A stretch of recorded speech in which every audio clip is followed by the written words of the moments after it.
उन्होंने कहा चलो हम आप लोगों के कहने से इसको उठा के भेज देते हैं पाकिस्तान, बच्चे भी भेज देते हैं।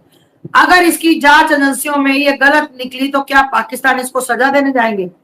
क्या पाकिस्तान, हाँ ये तो ये कर सकते हैं, कम से कम इसको जेल में तो डाल सकते हैं।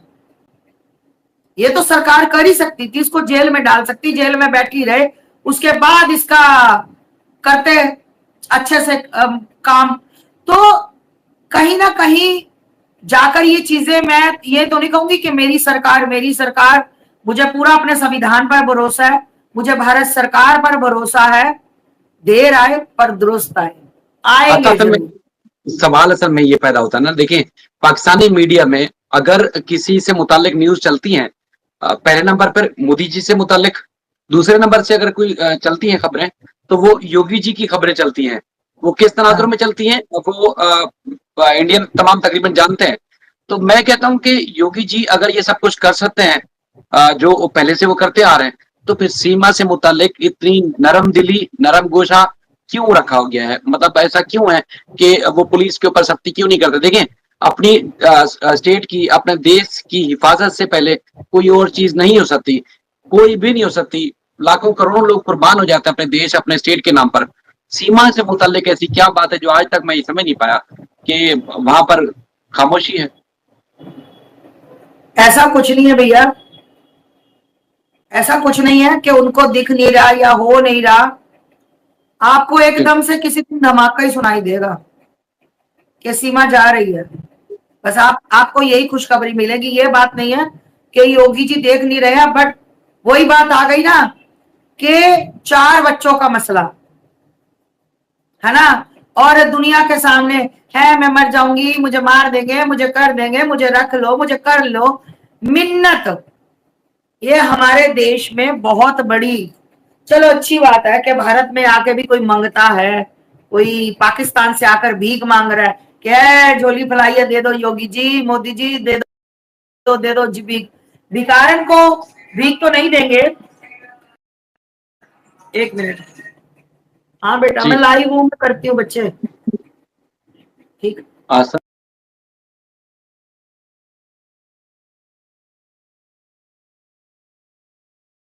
मैं लाइव हूँ, करती हूँ बच्चे, ठीक।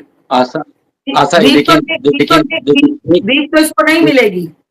एक सवाल ना, एक सवाल नहीं मिलेगी। आशा, देखिए एक सवाल, देखिए आपसे असल में हमारा कोई इंटरव्यू नहीं है, हम आपस में गुफ्तगू कर रहे हैं, कोई ऐसी कोई सख्त बात नहीं है। और ये कोई जो सुन रहे हैं वो भी ये ना समझे। मिसाल के तौर पर शुरू में आई, इसने रोना धोना मचाया, ये कहा जी मैं लुट गई, बर्बाद हो गई, तबाह हो गई, मैंने सनातन धर्म में आ गई और मैंने मुल्क छोड़ दिया, बच्चे मेरी उनकी हिफाजत करें, उनका भविष्य बनाए। तो लोग पता नहीं किस किस कोने से वहां पहुंचे, लेकिन लोगों ने देखा कि इसकी असलियत तो कुछ और है, तो सब लोग चले गए। तो अगर कोई नहीं समझ पा रहा है इसकी असलियत को, अगर वाकई नहीं समझ पा रहा, तो फिर तो वो गवर्नमेंट है। वरना तो क्या कुछ ऐसी चीज है जो आज तक एक्सपोज ना हुई हो? कहीं अपने खुद अल्फाज से एक्सपोज हुए, कहीं मोहम्मद मलिक साहब ने किया है, कहीं जफर बरोच ने किया है, कहीं गुलाम हैदर ने किया है, कहीं आप तमाम बहन भाइयों ने सब मिल के कहीं एक्सपोज किया है। मतलब इसके जो जिस्म पे जो कपड़े हैं उतार के फेंक दिए बीच चौराहे के, लेकिन उसके बावजूद फिर भी कोई नरम गोशा रखता है इसके लिए, तो फिर उसके लिए तो अफसोस ही किया जा सकता है ना। नहीं देखो, हमें तो अपनी गवर्नमेंट पे कोई अफसोस नहीं है। हमें पता है कि हमारी गवर्नमेंट चाहे थोड़ी लेट जवाब दे पर बहुत बढ़िया वाला देगी, ये हमें पता है। ये किसी कीमत पर भी इसको नागरिकता नहीं मिलेगी। ये एड़ियां रगड़ रगड़ के भी मर जाएगी ना तो भी नागरिकता नहीं मिलेगी। अगर इसको नागरिकता जिस दिन मिलेगी ना, तो यहाँ पर जो लाखों लोग आए हुए हैं ना, आकर यहाँ बैठ जाएंगे पार्लियामेंट के बाहर। ये याद रखना, ये नागरिकता देना कोई खाला जी का वाड़ा नहीं है, ये कोई रसगुल्ला गुलाब जामुन नहीं है यहाँ से उठाया और आपकी प्लेट में रख दिया। आपने क्या इतना सस्ता समझ रखा है? ऐसा कुछ नहीं है। इसको कुछ नहीं मिलेगा, इसको जाना ही मिलेगा। बस ये जाएगी तो जाएगी, कोई बात नहीं। इसने 1.5 साल छाती पर मूंग दला, कोई बात नहीं। अब आप देखिए अगस्त आ रहा है, मैंने आपको जुलाई अगस्त सबको बोला था 7-8 महीने रुक जाओ, जुलाई अगस्त, अब अगस्त तक तो आपको बहुत अच्छी खबर मिलेगी। मेरे भगवान ने चाहा तो भाई मिलेगी, जो मुझे पहले से बोला हुआ था। मैं तो आपको मोमिन मलिक के आने से पहले बोलती थी। आप एक चीज खुद देखिए कि उसको छन छैया के अलावा उसको फुर्सत नहीं है। आप खुद समझती हैं अच्छी तरीके से। मसला ये है कि आज इस वक्त आप मेरे साथ बैठी हुई हैं और बहुत सारे लोग आपके ऊपर बातें कससेंगे, मजीद भी बातें करेंगे, लेकिन अपनी इज्जत दांव पे लगा के बैठी हुई इस वजह से कि 4 बच्चे हैं मासूम, उसके लिए आप आवाज उठा रही हैं। और जितने भी लोग आज इस वक्त कमेंट में भी हैं और जितने लोग और भी बात करते हैं, वो सिर्फ उनको कोई और लगाव नहीं है, सिर्फ बच्चों की बात करते हैं। अब कहीं ऐसा हो कि जैसे वो कहते हैं ना कि पानी सर से गुजर जाएगा, फिर बच्चों से मुताल्लिक फैसला किया जाएगा। अफसोस तो इस बात का होता है ना। देखिए भैया मुझे पता है कि मैं अगर आप लोगों के साथ, आपके साथ, फैसल भाई के साथ अगर लाइव आती हूँ तो मुझे कितनी बातें सुननी पड़ती है ना। हमें मालूम है।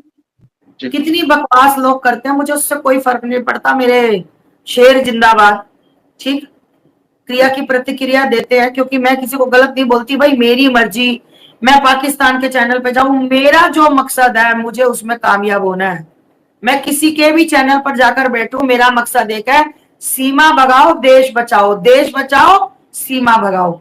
तो इसको भगाना है, मेरा मकसद ये है। उसके बाद कौन भाई कौन बहन कहां से आया कहां गया किसी का कोई पता ही नहीं। हमारी बला से आज सीमा भगा दे, आज निकल जाए, बस कहानी खत्म। हम अपना कार्य करेंगे, सीमा अपना करे। तो ये जो सिस्टम चल रहा है ना, ये जो कह रहा है लपुआ कह रहा है कि तोंच बच्चे तोंच बाप, तोंच बच्चे तोंच बाप। अरे बोलना सीख ले लपुआ, बोलना सीख ले लपुआ। बताओ, जब जज इसको पूछेगा कि ठीक है बेटा 4 बच्चे आपके नाम रजिस्ट्री कर दी गई, तो बेटा बताइए आप इनको मतलब बिजनेस क्या करते हैं, आपका क्या कारोबार है, बच्चे स्कूल भी जाएंगे, बच्चों की फीस भी जाएगी, ट्यूशन फीस भी जाएगी, आप कहां से देंगे? क्या कहेगा? सर मैं पर्ची काटता हूँ, मैं मुजरे की पर्ची काटता हूँ सर, बाहर बैठकर। सर मैं रेट के हिसाब से, मतलब क्या जज को क्या कहेगा, किसकी पर्ची काटता है, किससे पैसे लेता है, कहाँ तेरी कमाई? तू लपुआ पौआ पी के तो खुद लेटा रहता है, तेरे को खुद को होश नहीं होता कि तू कहां पर है। पौआ के पैसे नहीं मिलते तो तू जूते मारता उसको। अब भगोटियागी मुझे तो कभी नहीं मारा, मेरे छच्छी ने मीना, मेरा छच्छी ने मीना है। सब दुनिया ने वीडियो देखी है, सब दुनिया ने वीडियो देखी इसकी पिटाई की।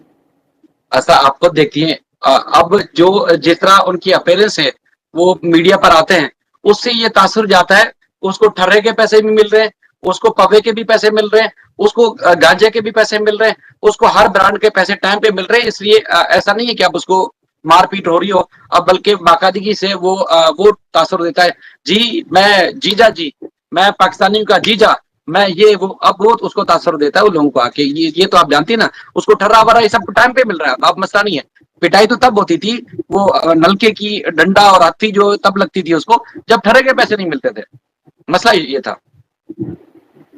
नहीं नहीं नहीं नहीं नहीं, नहीं भैया, आप लोग गलत हो, आप पाकिस्तानी गलत हो। आप लोग अपने चैनल से क्यों नहीं इनवाइट करते कि जीजा जी एक बार पैर रखो, पाकिस्तान आओ, मिलके जाओ अपने सालों से। मैं तो जीजा क्या, उनका जो वो साला है ना, उसको भी कहता हूँ वो भी आ जाए, विद फैमिली आ जाए, आए तो सही बात है।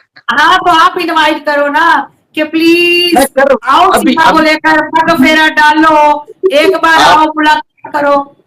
आप मैं छोटा सा एक मामूली से पत्रकार और आप आस्थमा, मैं आपको ये पैगाम देता हूँ, आप वो पैगाम उन तक पहुंचा दीजिए, वो आए और हम उनको वेलकम करेंगे। पूरा टब्बर है, पूरे टब्बर की बहुत ज्यादा जितना उनका क्या कहते हैं उसकी सेवा हो सके हम वो पूरी सेवा करेंगे, खुल के करेंगे। और लिफाफे भी देने पड़ेंगे, लिफाफे हमारे में शगुन होता है। खुला भी मिलेगा, लिफाफा भी मिलेगा, बोरियम भी मिलेगी, सब मिलेगा। लेकिन आए तो सही, सीरियसली कह रहा हूँ, ये आप पैगाम पहुंचाइए किसी तक।